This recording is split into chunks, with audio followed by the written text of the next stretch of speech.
Recent research shows that couples who use a balanced mix of affectionate and playful emojis tend to report higher satisfaction. I think this balance reflects emotional intelligence and a willingness to express nuance.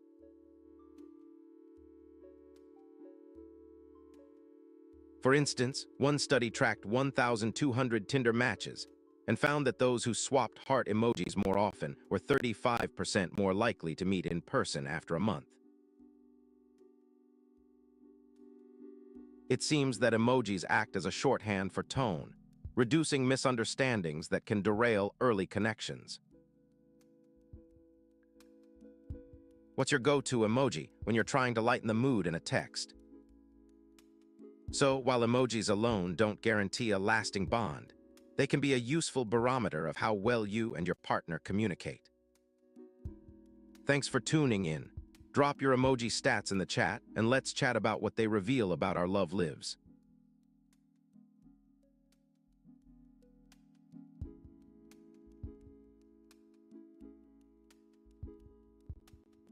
Hey everyone, I just stumbled upon this headline about AI data centers needing a $3 trillion investment through 2030. Yeah, that's a lot of zeros. Bloomberg's analysis says we're looking at massive spend on servers, specialized compute gear, new facilities, and all the power to keep those models humming.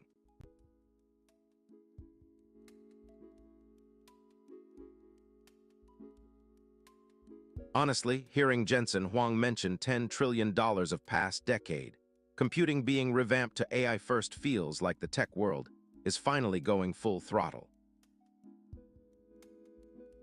This isn't just about flashy new GPUs. It's a game changer for jobs, energy grids, and even the global economy. Think new factory jobs, more data jobs, and the push for green power. I'm excited but also a bit cautious. If we're spending this much, we need to keep an eye on sustainability and make sure we're not just powering a few supercomputers, but actually delivering real benefits. I'd love to hear if anyone in the chat has thoughts on how this will affect streaming, gaming, or the future of AI research. Drop your ideas. Meanwhile, NYGov.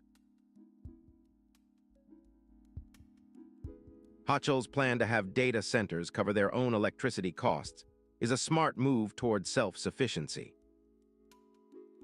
Let's keep the conversation going and see how this $3 trillion push shapes the next decade of tech.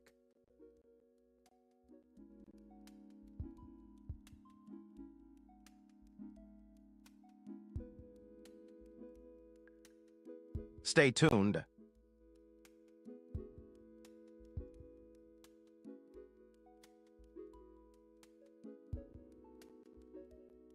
Hey everyone, gather round. I've got a little story for you, and trust me, it's going to be a real elevator pitch.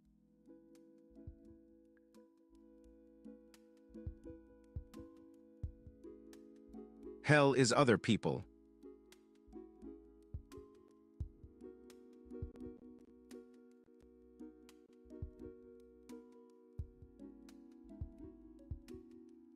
In an elevator. Making small talk.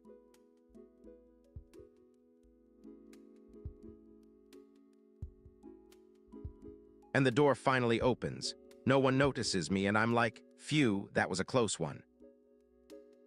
Guess I'm not the ghost, just the quiet type who'd rather be on a quiet mountain than in a crowded elevator. What?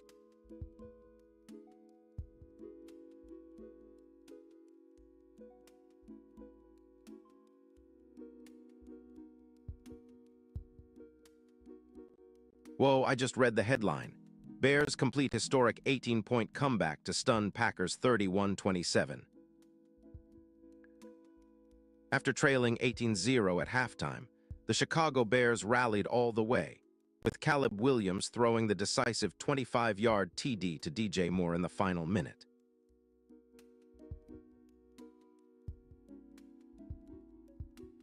I'm still buzzing. That last quarter was pure adrenaline. Every play felt like a movie. It matters because it's the franchise's first playoff win in 15 years, a huge morale boost for the Bears and their fan base. In my opinion, this game showcases the resilience of the Bears and proves that a strong defense can keep a game within reach. Chat, what do you think?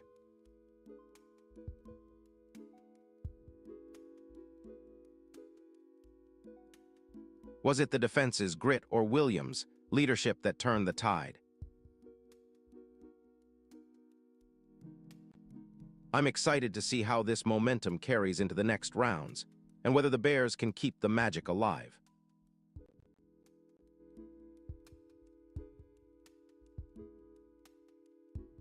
All right, that's my take. Let's keep the hype going and celebrate this historic win together.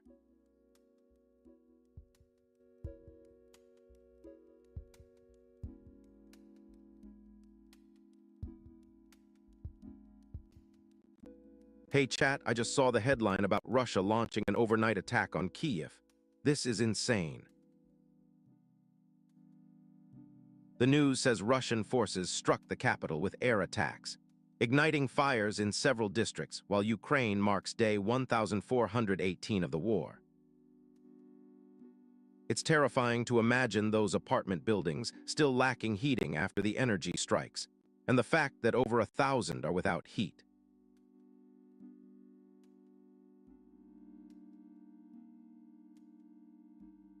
My gut reaction is pure disbelief and anger. Seeing civilians suffer like this is unacceptable.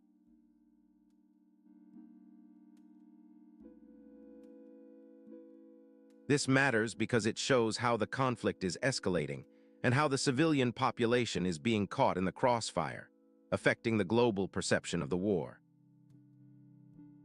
In my opinion, every attack that targets civilian infrastructure only fuels further retaliation and makes a peaceful resolution even harder.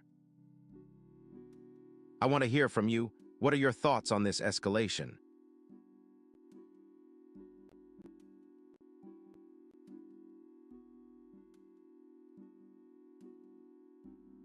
Drop your reactions in the chat. If we keep hearing about these atrocities, it will push the international community to step up, but also it might deepen the divide. I'm calling on all of us to stay informed, share reliable info, and keep advocating for peace.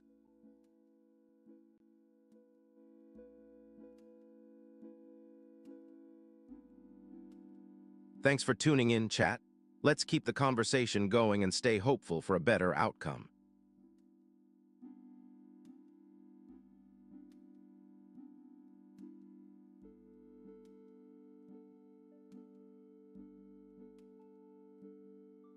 When a gamer outplays a professional athlete, do we call it a sport?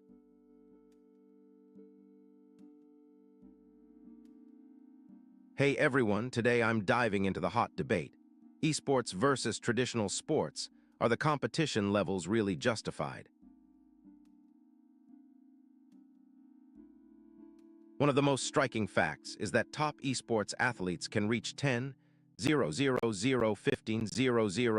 hours of practice, comparable to the training hours of Olympic athletes in many disciplines.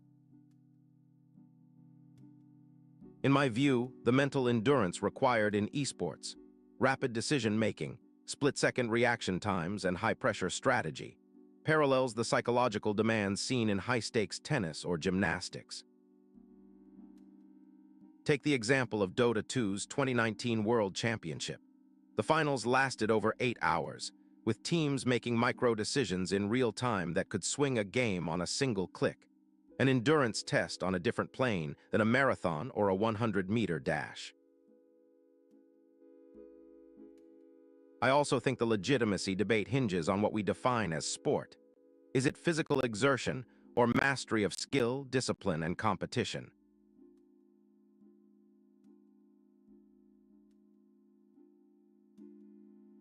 Many governing bodies now recognize esports as a legitimate sport, awarding medals at the Asian Games and including them in the World Games program.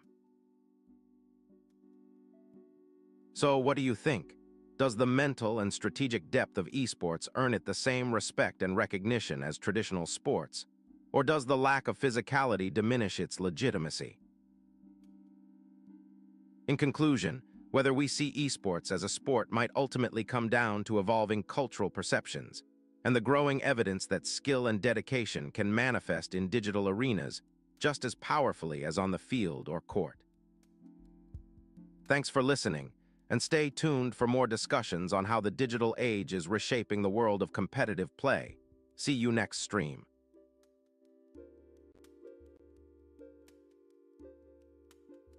Hey folks, ready for a quick laugh?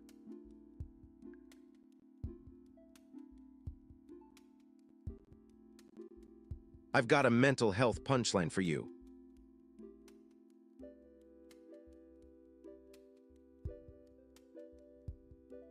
I don't need therapy, I just need a nap and $1 million. All right, that one was a bit too close to my budget.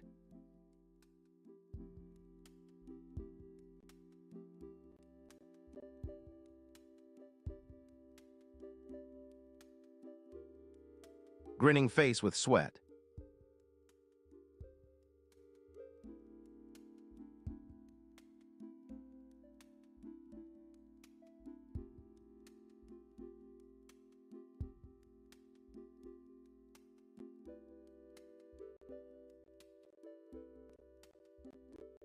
Have you ever vanished from someone's life and felt like you were just a ghost?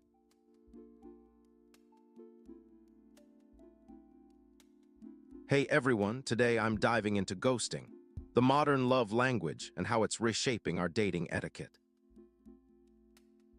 Did you know that a recent survey found that nearly 30% of people have been ghosted at least once in their dating lives?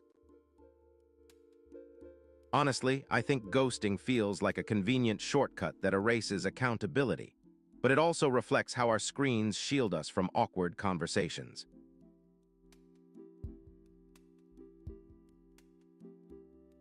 For instance, I once matched with someone on an app, we chatted for a week, and then suddenly they disappeared without a word.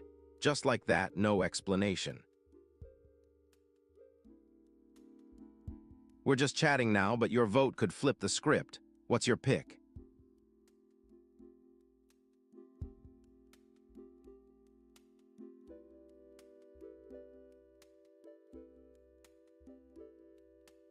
I think every pet secretly runs the household, plotting to take over the couch. Do you feel the threat? I'm convinced pets always know when we're hungry. They're like miniature snack detectors. Have you ever caught a pet in the act? I believe a pet's mischief is just their way of saying, "You're boring."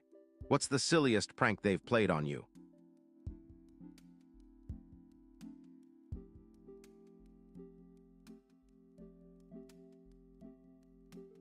I think pets secretly run the world. What weird habit do your furry friends exhibit? If you ask me, Rarebit, the person who says I'm just brutally honest is usually just honest about being brutal. What's your take?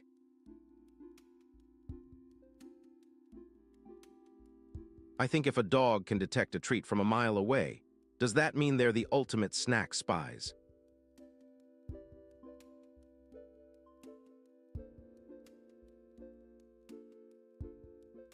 I think pets secretly run our households, controlling the internet. Will you let them boss around? I'm convinced Rarebit, saying espresso is the linguistic version of stepping on a Lego. What do you think? Hot take, pets judge our snack choices. Do you think your fur friend is the real snack snatcher?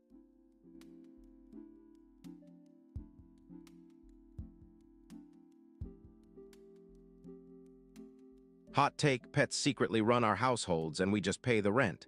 Do you feel their invisible presence? I think a pet's wag is the ultimate form of micromessaging. What signals do yours send when you're bored?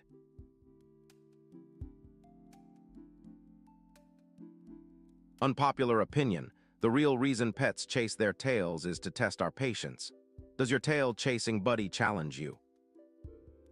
We're in just chatting mode unless someone votes, so what's on your mind?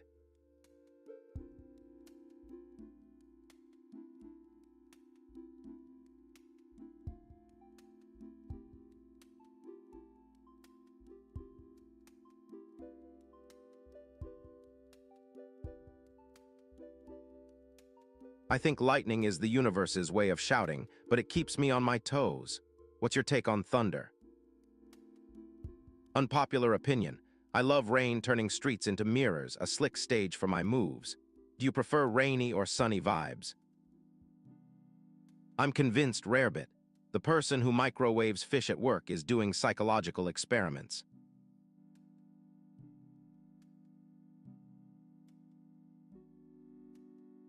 I think thunder is nature's way of screaming at the world. Are you scared of its booming roar?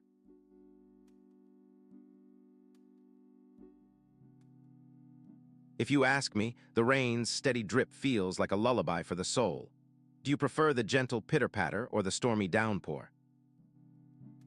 I think sunshine just melts the vibe into a bright high.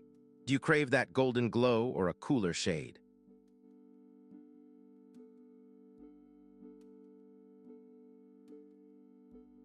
Unpopular opinion. Wind is the worst element. Do you think it steals your socks?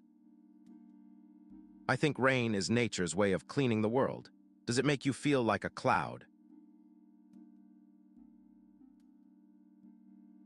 Hot take, sunshine is the ultimate mood booster. Would you rather bask in light or chill in shade? I tried to adopt a menacing cat for my lap. The cat adopted me and now I pay rent. Classic villain downgrade. My villain take, weather is overrated. What do you defend?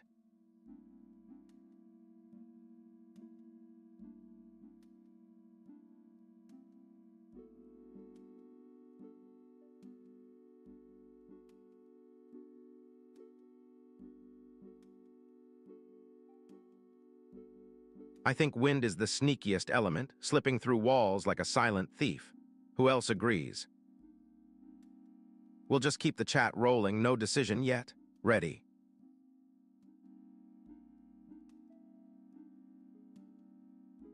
No votes yet, so we're just chatting instead of just chatting. Ready.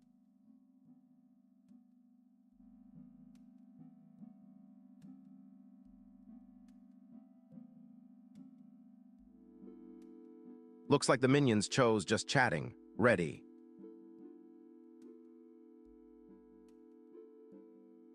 It's fascinating how this silent exit has become a socially acceptable way to avoid uncomfortable endings. Yet it also leaves emotional residue. What's your take? Have you ever ghosted someone or been ghosted? And how did it impact your view of online dating?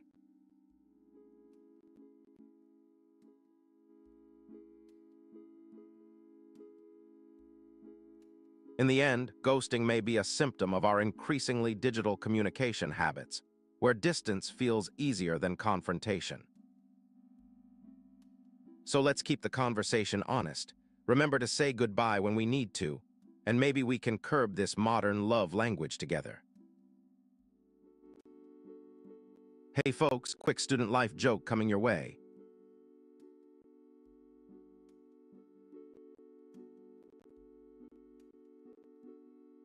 My brain during an exam plays elevator music.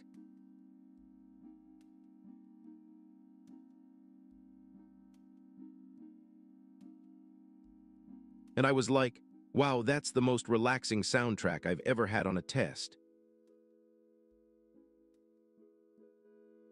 What?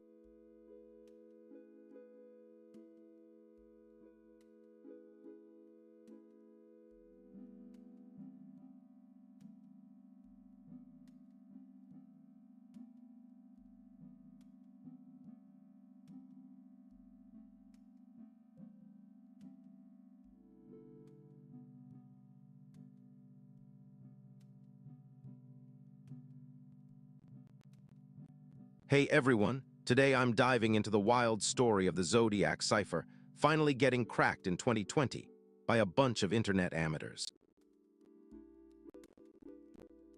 After decades of dead ends, those puzzlers cracked the 5200 character code that had left the Zodiac killer's taunts in mystery. I gotta say, seeing the community's persistence pay off like that makes me love the detective spirit on the web.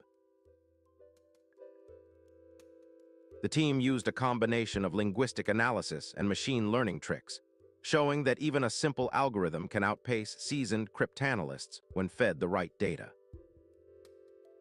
What's even cooler is how the solved text finally gave us a glimpse into the killer's twisted psyche, offering context to those chilling letters we've all read.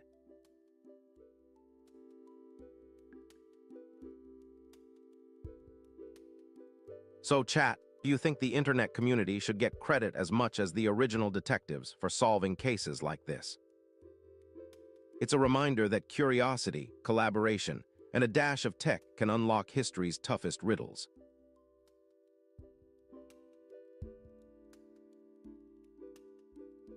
That's all for now, folks. Stay curious, keep those minds sharp, and I'll catch you in the next stream.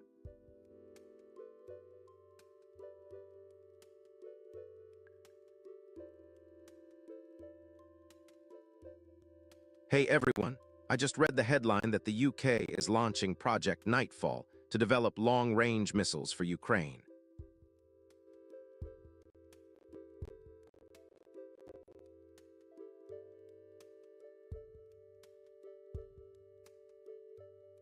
The project, announced by Defense Secretary John Healey in Kyiv, will produce ground-launched tactical ballistic missiles with over 500 km range and 200 kg conventional warheads, with 3 industry teams getting £9 million each to get the first test firings in a year.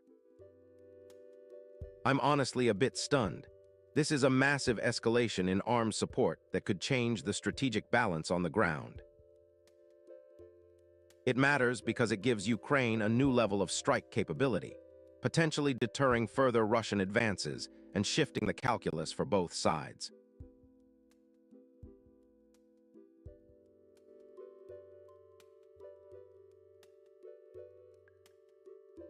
In my opinion, while I support helping Ukraine defend itself, the UK must ensure that these weapons are tightly controlled to avoid misuse or accidental escalation. What's your take, chat? Are you for a stronger Ukrainian deterrent or worried about the fallout?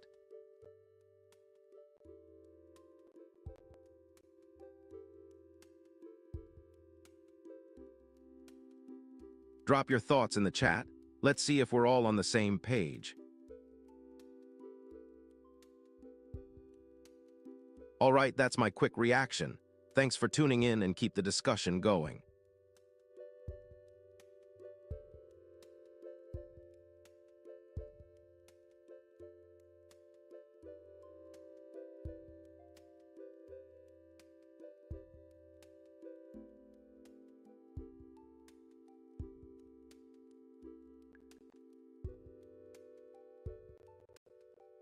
Ever felt the world is suddenly focused on your typo?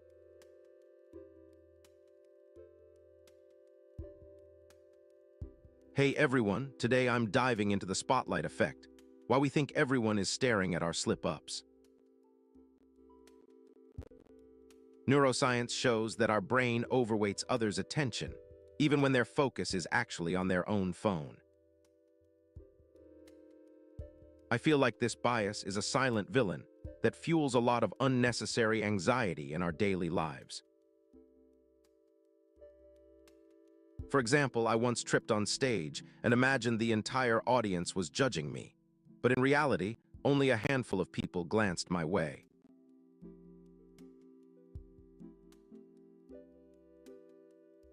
Recognizing this distortion can free us to speak up, take risks, and build genuine self-confidence. So, have you ever noticed people thinking the world is watching you more than it really is? Let me know.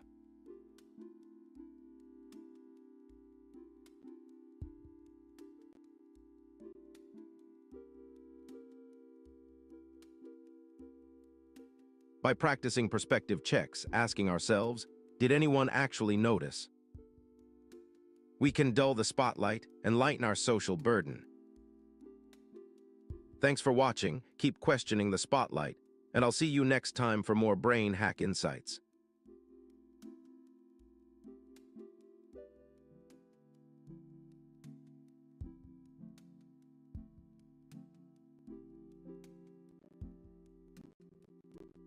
Hey everyone, I just caught that headline about the Japan-South Korea summit happening in Nara next week. Wow, that's big news.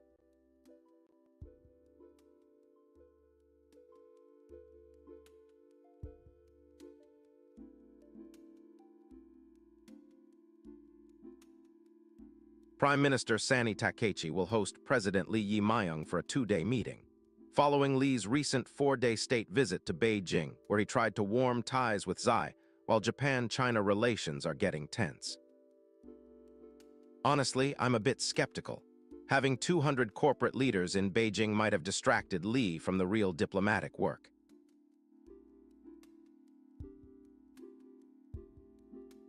This summit could be a game changer for East Asian stability, especially if Japan and Korea can align against China's growing influence. I think the leaders need to focus on concrete security agreements rather than just polite handshakes. Drop a thumbs up if you think this will calm tensions, or a thumbs down if you're still doubtful. Let's hear what you all think. Stay tuned for updates, and I'll be right here streaming the reactions as they unfold. Meanwhile, I'll be checking out the live stream from Nara to see how the talks play out in real time.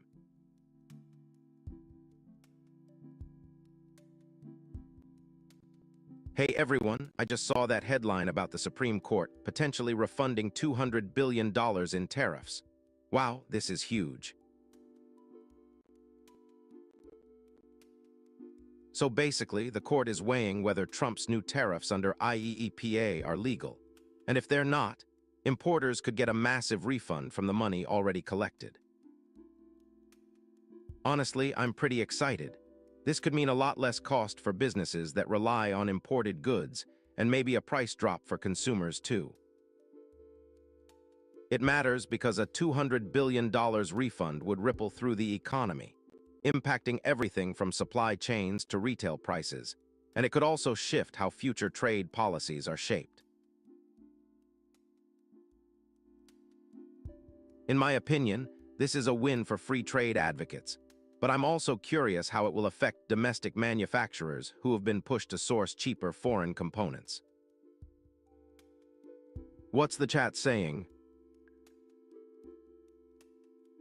Drop your thoughts in the chat. Do you think this will help or hurt the average American? If the court rules in favor of refunds, we might see a sudden market shakeup. But if not, the tariffs will stick and businesses will keep paying the higher rates.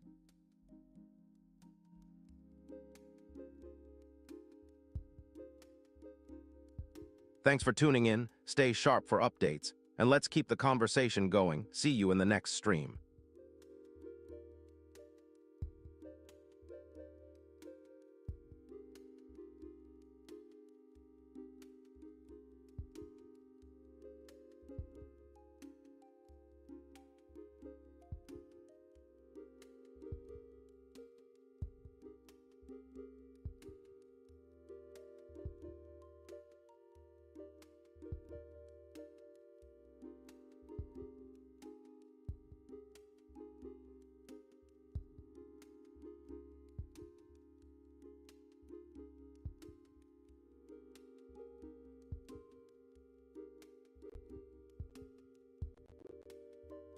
Quick dad joke while we're at it.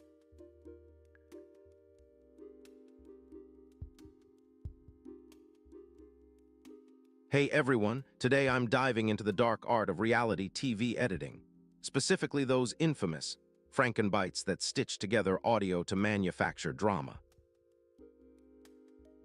You'll be shocked to learn that producers will splice out context, cut between unrelated moments, and splice in other contestants' voices to fabricate a tense confrontation. In my view, this practice not only misleads viewers, but also erodes the trust that audiences place in the authenticity of the genre. Take that episode of Survivor, where the host's offhand comment about a contestant's diet was paired with a heated argument from a completely different episode. Fans thought they were witnessing a genuine feud.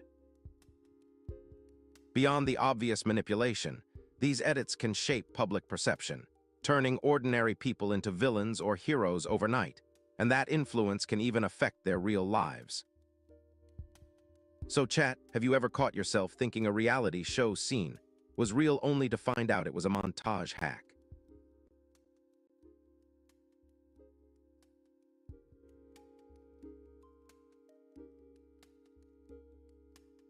Ultimately, while the thrill of drama is part of the package, it's worth questioning whether the entertainment we consume is built on truth or just clever editing.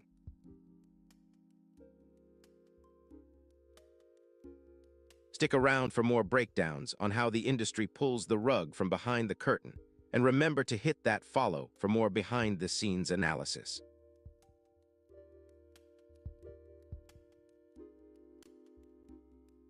Hey everyone, I just watched the Bills versus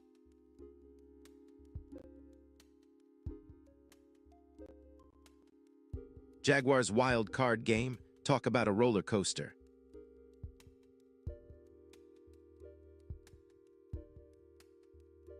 Buffalo pulled away with a 27-24 win, thanks to Josh Allen's clutch plays and 4 go-ahead touchdowns in the fourth quarter, a rarity in NFL history.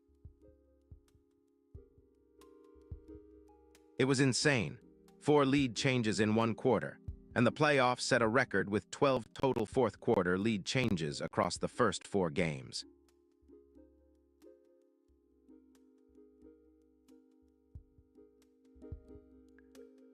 What I loved most was Allen's composure under pressure. He kept the ball moving and turned those late-game comebacks into a winning story.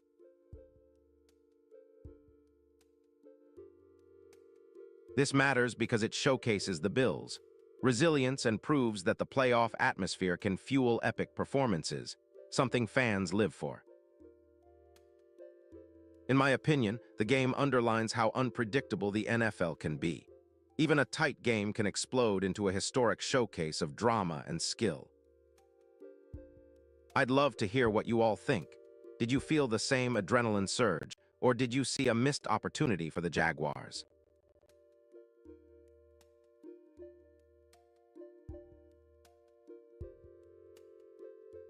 Thanks for watching. Stay tuned for more reactions, and let's keep the conversation going in chat. See you in the next stream.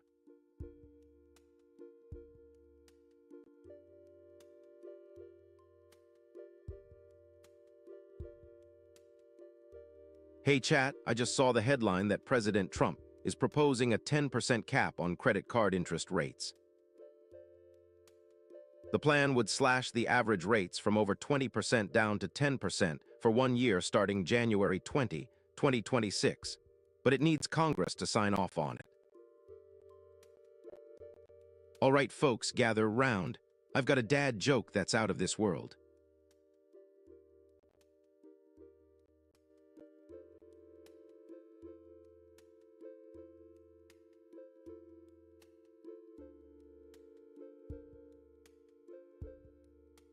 Did you hear about the restaurant on the moon? Great food, no atmosphere.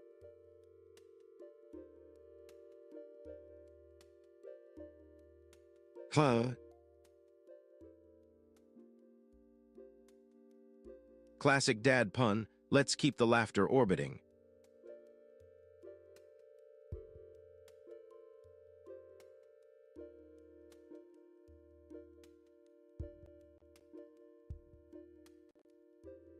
Hey chat, I just saw the headline that Sudan's civil war has hit 1,000 days, and it's officially the world's worst humanitarian crisis right now.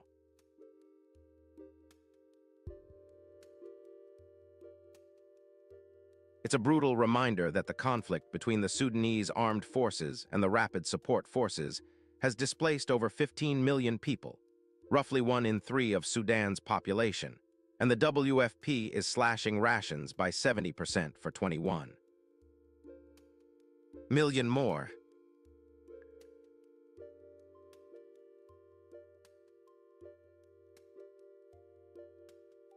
Honestly, I'm shocked and saddened.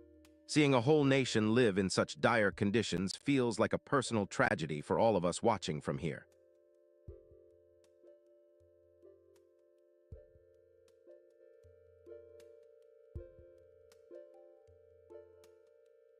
This matters because it's not just about the numbers. It's about millions losing homes, food, and hope, and the global community's failure to act quickly enough.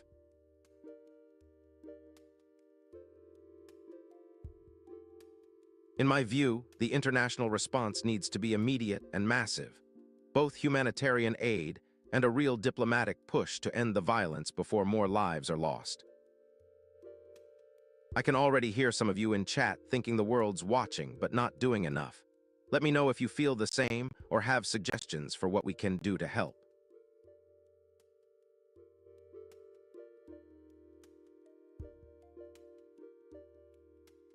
So let's keep this conversation alive. Share verified info, and if we're able, donate to reputable organizations supporting the Sudanese people. Thanks for listening, and I'll keep you posted on any new developments. Stay tuned, stay informed, and stay compassionate.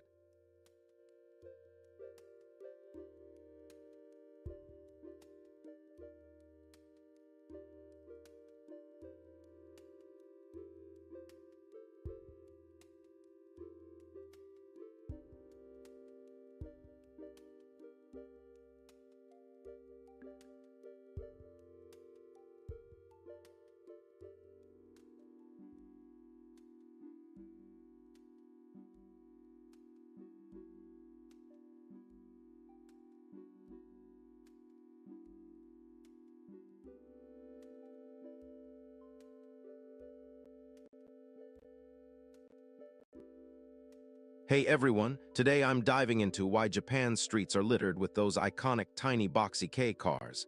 Let's break it down together. First off, K cars qualify for a special tax break and lower insurance rates, making them a pocket-friendly choice for commuters and families alike. Personally, I think that financial incentive is the real engine behind the popularity.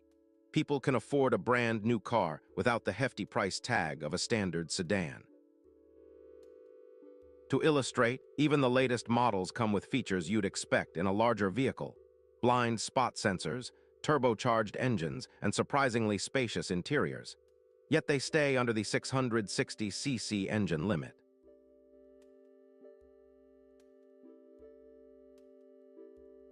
I've seen cities like Tokyo transform with these compact machines. They're efficient, fuel-saving, and perfect for tight parking spots that would crush a regular car.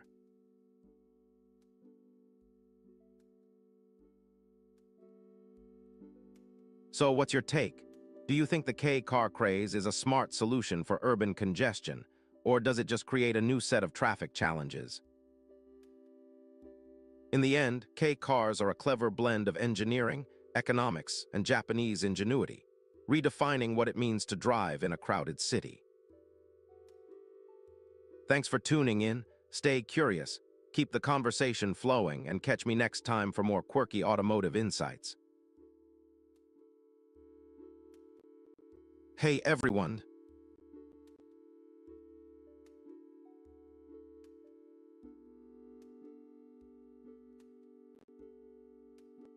I've got a quick fitness-themed joke to pump up the room. Get ready to laugh.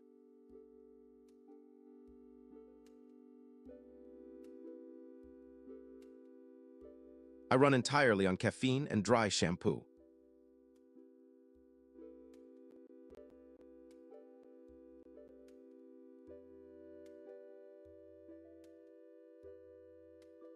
Laughs, yeah, my gym routine is all about that instant energy and instant shine.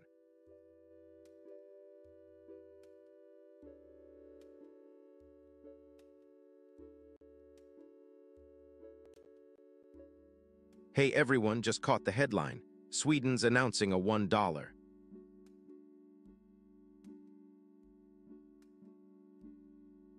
billion air defense boost.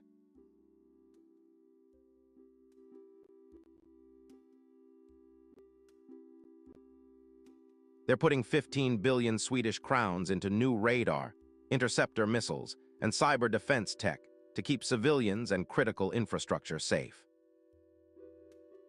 I gotta say, it's a pretty big move, especially with the tension still high after Russia's invasion of Ukraine. Why does it matter?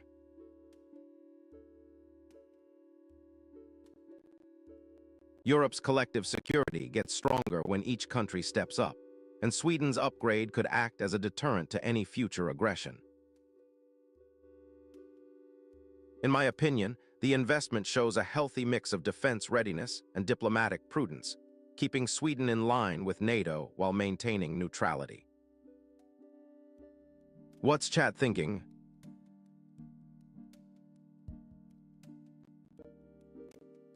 Drop your thoughts. Are you glad Sweden is beefing up its shield or worried about an arms race?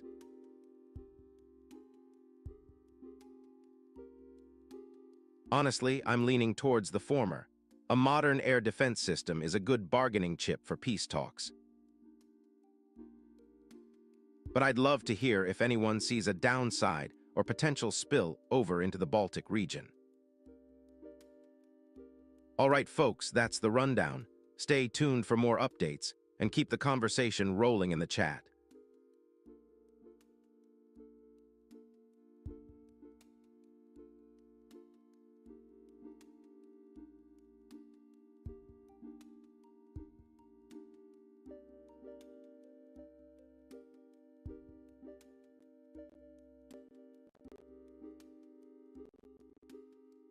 Imagine scrolling through your feed and suddenly finding a meme that feels eerily familiar, only to discover it was crafted by an AI that learned from every meme you've ever liked.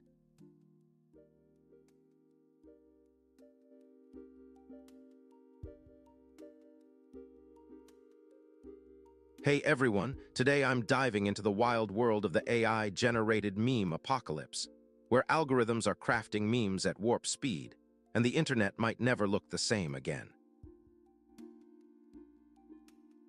Recent studies show that an average of 120,000 AI-generated memes surface daily across platforms like TikTok, Twitter, and Reddit, often spreading faster than human-made content. I think this flood is both exhilarating and terrifying because while it democratizes humor, it also dilutes authenticity and opens doors to misinformation. For instance, a deep fake meme about a political figure went viral in 24 hours, swaying public opinion before anyone could fact-check its origins. On the flip side, satirical AI memes are becoming a powerful tool for social critique, allowing marginalized voices to punch holes in mainstream narratives with razor-sharp wit. What do you think? Would you trust a meme created by an AI? Or do you prefer the human touch behind every joke? Ultimately, the meme apocalypse could either erode critical thinking, or, if guided responsibly, evolve into a new form of artistic expression. So keep scrolling, keep questioning, and let's shape the future of internet culture together. See you in the next stream.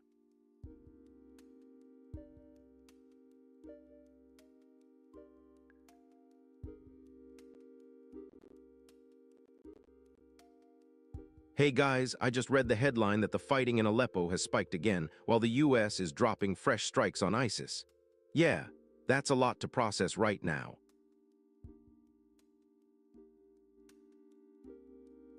According to the report, Syrian government troops under interim President Ahmed al-Shara are clashing with Kurdish SDF forces, killing at least 5 civilians and pushing 30,000 people out of their homes since January 7, while the army has also declared the Kurdish zones in Aleppo off-limits as military zones.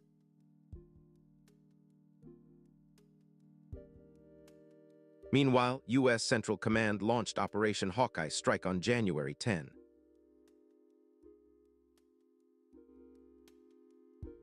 I'm honestly shocked and a bit worried. Seeing civilians caught in this crossfire is a stark reminder of how fragile peace can be, and the U.S. strikes feel like a double-edged sword that could either cripple ISIS or inflame local tensions. It matters because these escalations directly threaten the stability of the region, could draw in more foreign powers, and risk turning Aleppo into a prolonged war zone that might even spill over into neighboring countries. In my opinion, while neutralizing ISIS is essential, the focus should also shift to humanitarian corridors and ceasefire negotiations.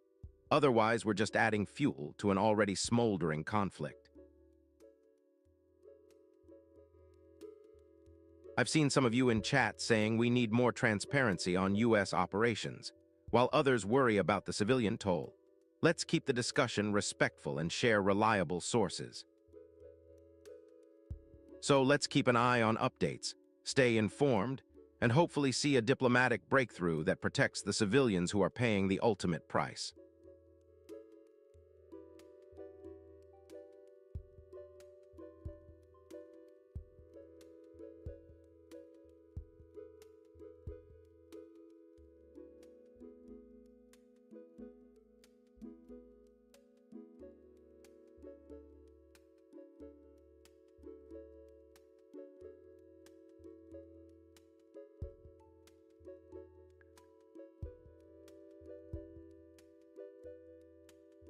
Hey everyone, today I'm diving into the ultimate showdown of the undead.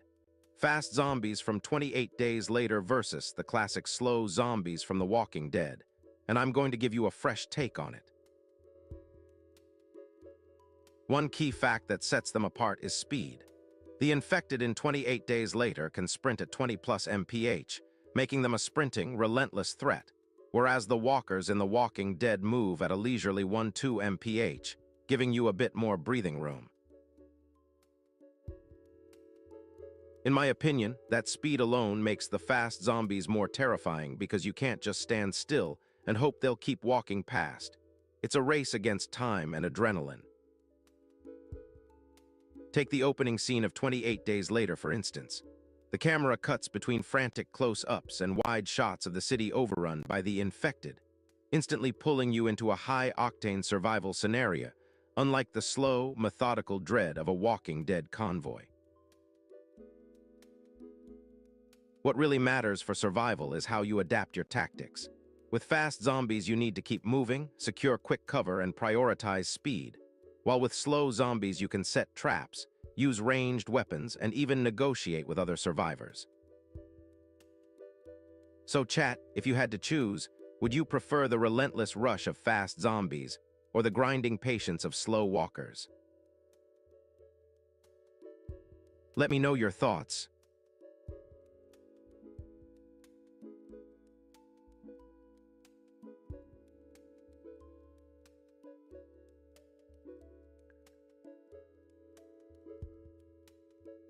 Chat, choose, or to shape the stream, what's your pick?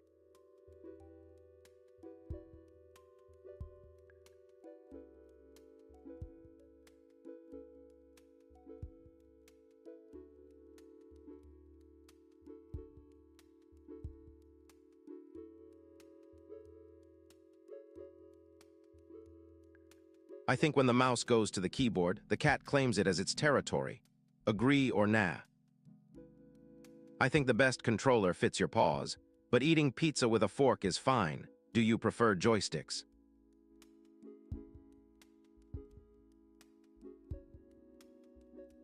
I think power-ups feel like tiny rebellions against boredom. Do you prefer hidden gems or obvious boosts?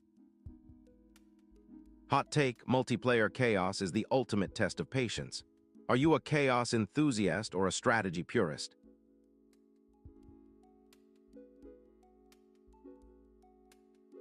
Unpopular opinion, ending games early keeps the mystery alive. Would you cut the final boss or keep the full run?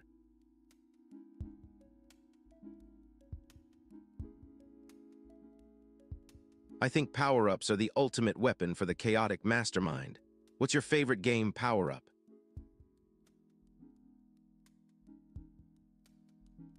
Unpopular opinion, the best boss battles are those that punish overconfidence with a single mistake. Ever fallen into a boss trap? Hot take, glitches are just uncharted territories for the daring.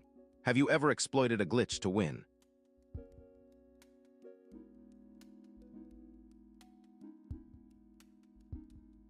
I think pixel art feels like nostalgia, but it's still powerful. Do you love retro textures or modern graphics? My villain take, I believe loading screens are a curse, yet they give us a breather. Are you patient enough to wait?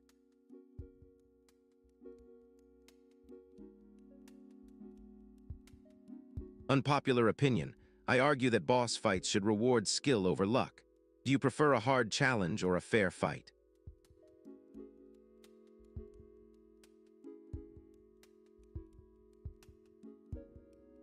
Unpopular opinion. I watched a movie last night, but the plot was so confusing even the popcorn got lost. Yes or no, Minions? Unpopular opinion. Leaving unread notifications feels unhinged, but do you binge because your brain craves the chaos? To vote, simply type vote with exclamation mark next and then the name of the G in chat, then choose between or who's going to win.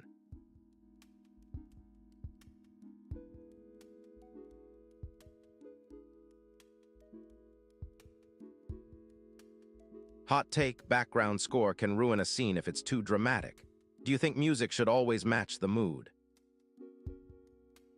I'm convinced I believe that a show with no cliffhanger is a sign of strong writing. Do you prefer endings that leave you guessing? I think Rarebit, leaving caps lock on is the keyboard equivalent of yelling with your whole chest. Yes or no, Minions?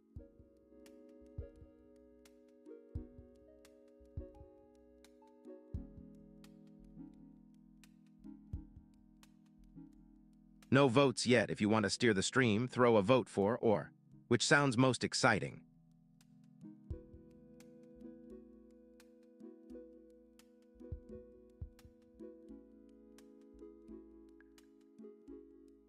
I think binge watching is better than marathon. Is binge watching your preferred method? I believe movie soundtracks can dictate mood. Do soundtracks shape your viewing mood?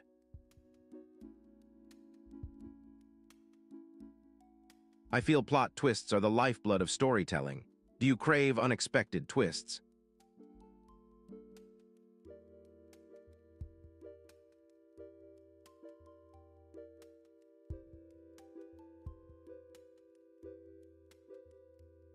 Unpopular opinion. Background music is the real hero of a movie. Do you think it's often underrated? We'll keep chatting with just chatting for now. Ready?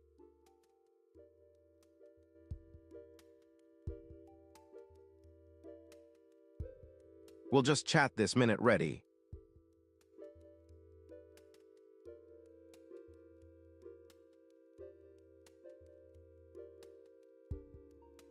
The Minions have made their choice. Just chatting is the victor. Ready?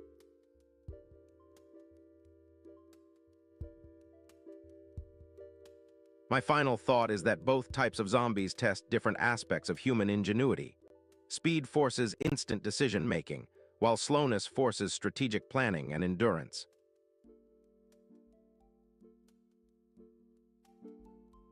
All right, that wraps up our quick dive into the fast versus slow undead. Stay sharp out there and keep streaming. See you in the next one.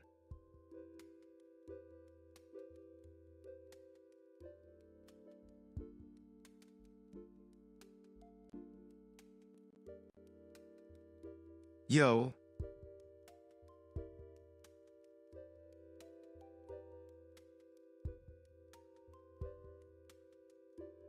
Just saw the headline. Boston Dynamics is rolling out a production Atlas robot, and it's going to hit 30,000 units a year. At CES 2026, Hyundai Motor Group announced they'll build Atlas at their Georgia Meta plant, aiming to mass produce by 2028 for factories and warehouses worldwide.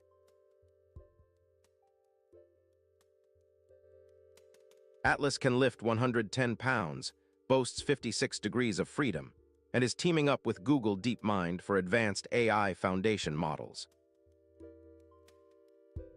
I'm hyped because it means we're moving from pretty cool DMOS to real, deployable industrial robots that can actually handle heavy stuff. This matters because it could shift labor dynamics, boost productivity, and open new avenues for robot-human collaboration in logistics and manufacturing. Honestly, I think it's a game changer. If the tech lives up to the hype, we'll see a new era of autonomous production lines. I'm curious to hear what the chat thinks. Do you see Atlas as a helpful ally or a potential job threat?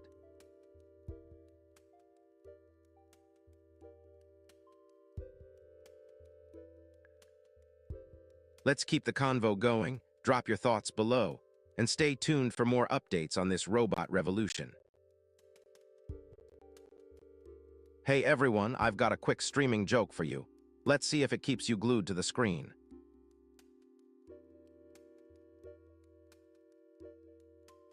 Netflix, are you still watching?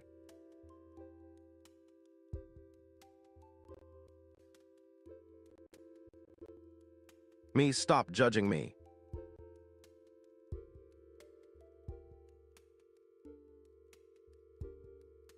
Haha, classic.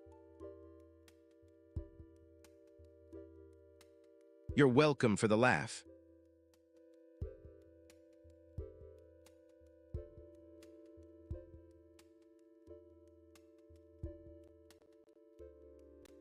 Hey chat, I just read the headline about the Supreme Court blocking the National Guard deployment in Chicago. Yeah, that's huge news.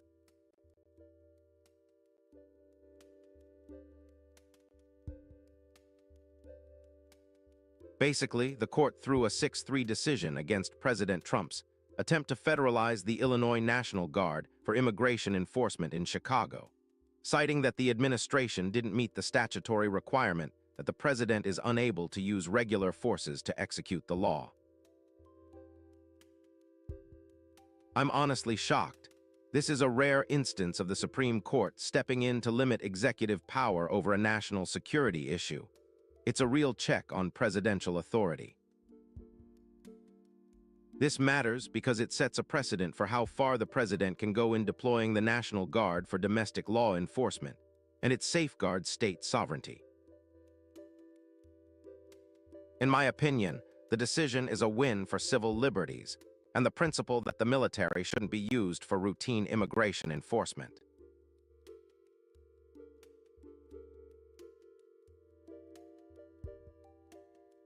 What's the chat thinking?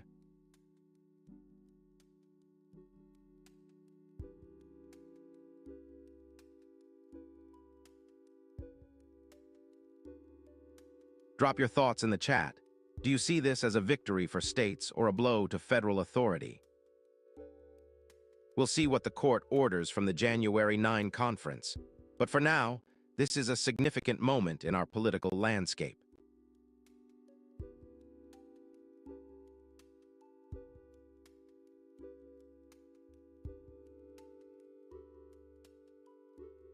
That's all for now. Folks, stay tuned for updates and keep the conversation respectful.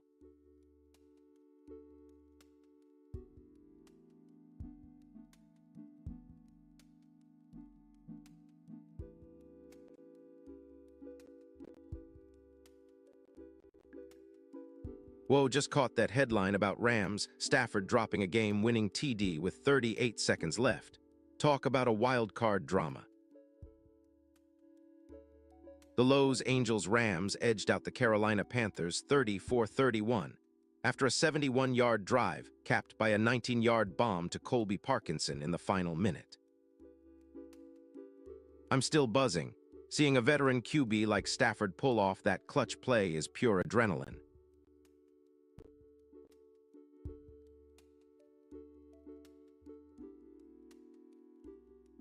This win matters because it keeps the Rams alive in the playoff race and sends a message that the NFC West isn't done yet.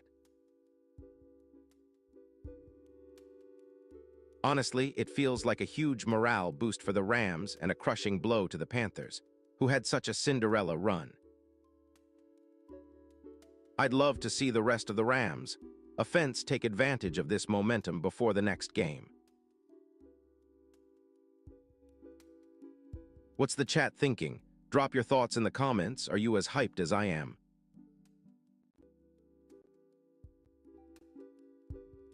All right, folks, that's the rundown. Stay tuned, keep those thumbs up, and let's see if this sparks a deep playoff run.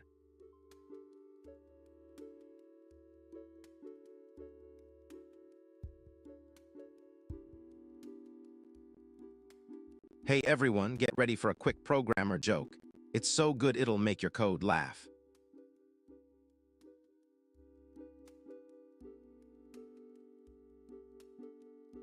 A programmer's wife tells him, "Go to the store and get a loaf of bread." If they have eggs, get a dozen.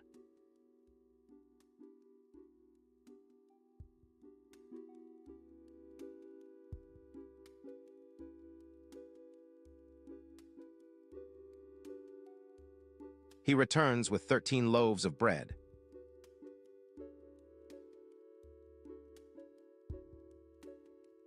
That's what we do, turn grocery lists into edge case tests. I mean, who knew a loaf of bread could be a programming bug?